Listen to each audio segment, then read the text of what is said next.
Assalamualaikum warahmatullahi wabarakatuh. A'udzubillahi minasyaitonirrajim. Bismillahirrahmanirrahim. Alhamdulillahirabbil alamin. Wassalatu wassalamu ala asrafil anbiya'i wal mursalin wa ala alihi washabihi ajmain, amma ba'du. Pertama-tama kita panjatkan puja dan puji syukur atas kehadiran Allah Subhanahu wa Ta'ala yang telah memberikan kita nikmat iman dan nikmat Islam serta kesehatan, sehingga sampailah kita pada hari ini, pada puasa Ramadan hari ke-7. Amin ya rabbal alamin. Salawat dan salam tak lupa kita sampaikan kepada junjungan kita yang sudah membawa kita dari zaman jahiliyah menuju zaman Islamnya. Beliau adalah belahan jantung Abdullah dan Aminah. Beliau adalah ilah habibina wa syafina wa maulana Muhammad sallallahu alaihi wasallam. Yang saya hormati Direktur Akademi Kebidanan Aisyah Pontianak, yang saya banggakan teman-teman seperjuangan dari Akademi Kebidanan Aisyah Pontianak menjadi Politeknik Aisyah Pontianak. Yang saya sayangi semua mahasiswa dan mahasiswi dan seluruh sivitas akademika Politeknik Aisyah Pontianak. Pada kesempatan ini saya akan membahas tentang ikuti sahur sunnah Rasulullah supaya berpuasa kita lancar dan penuh berkah. Kadang makan sahur adalah momen yang sangat menyulitkan karena kita harus bangun lebih awal. Oleh karena itu, beberapa orang lebih memilih untuk tidak sahur. Padahal makan sahur begitu dianjurkan oleh Rasulullah untuk dilakukan agar tubuh kita mampu melewati satu hari penuh dalam berpuasa.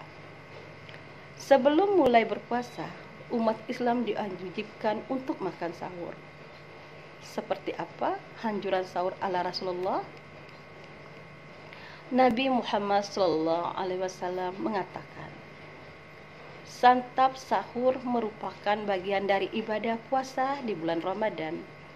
Menikmati makanan sebelum mulai berpuasa juga dilakukan Rasulullah.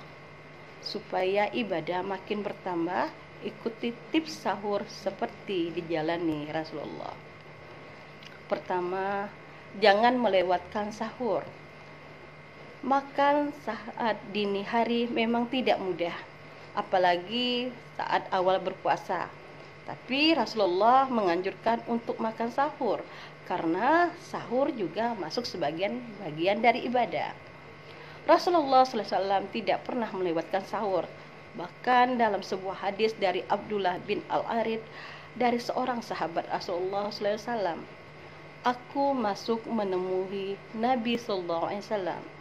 Ketika dia makan sahur, beliau berkata, sesungguhnya makan sahur adalah barokah yang Allah berikan pada kalian, maka janganlah kalian tinggalkan.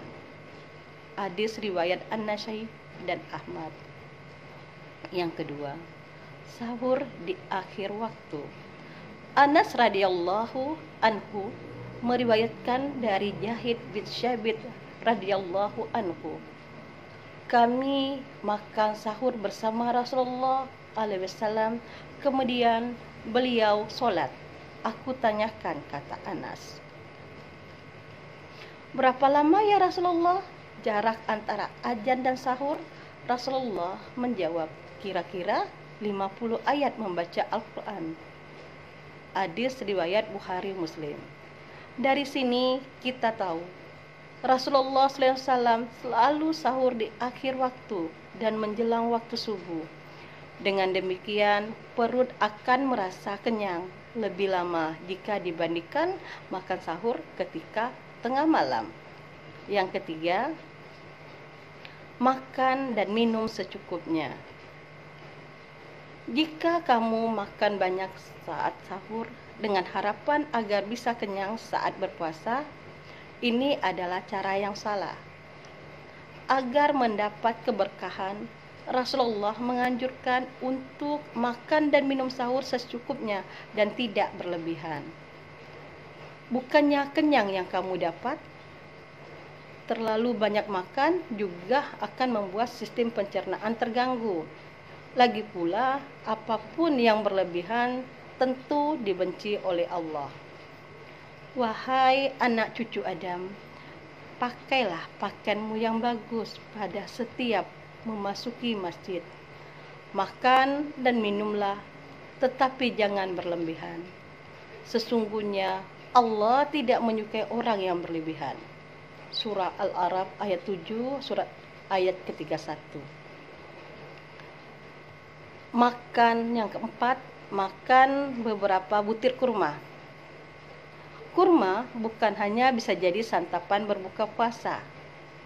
Kurma juga jadi makanan Rasulullah saat sahur. Buah kurma bahkan jadi salah satu makanan Rasulullah yang dimakan setiap sahur. Rasulullah bahkan menyebut kurma sebagai makanan terbaik untuk sahur. Sebaik-baik sahurnya seorang muslim adalah kurma. Hadis riwayat Abu Daud, Ibnu Hibah, dan Baihaqi. Kurma memiliki gula alami yang jika diolah tubuh akan berubah menjadi energi yang sangat dibutuhkan selama menjalani ibadah puasa. Jadi jangan heran kalau makan kurma bisa membuat perut terasa kenyang lebih lama. Yang kelima, jangan tidur setelah sahur. Banyak orang merasa ngantuk usai bersantap sahur, apalagi waktu masih menunjukkan masih dini hari.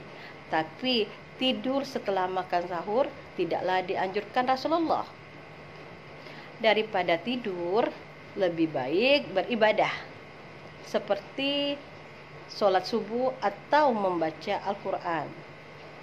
Selain mengurangi pahala puasa, tidur setelah makan sahur juga akan mengganggu kesehatan. Tidur setelah sahur akan membuat kamu lebih cepat lapar di siang hari, dan yang lebih parah menyebabkan kadar asam lambung naik ketika bangun tidur. Sampai disinilah kajian yang saya berikan tentang sahur ala Rasulullah. Apabila ada kata-kata saya yang salah, saya mohon maaf. Kepada Allah saya mohon ampunan. Subhanakallahumma wa bihamdika asyhadu an la ilaha illa anta astaghfiruka wa atubu ilaik. Wassalamualaikum warahmatullahi wabarakatuh.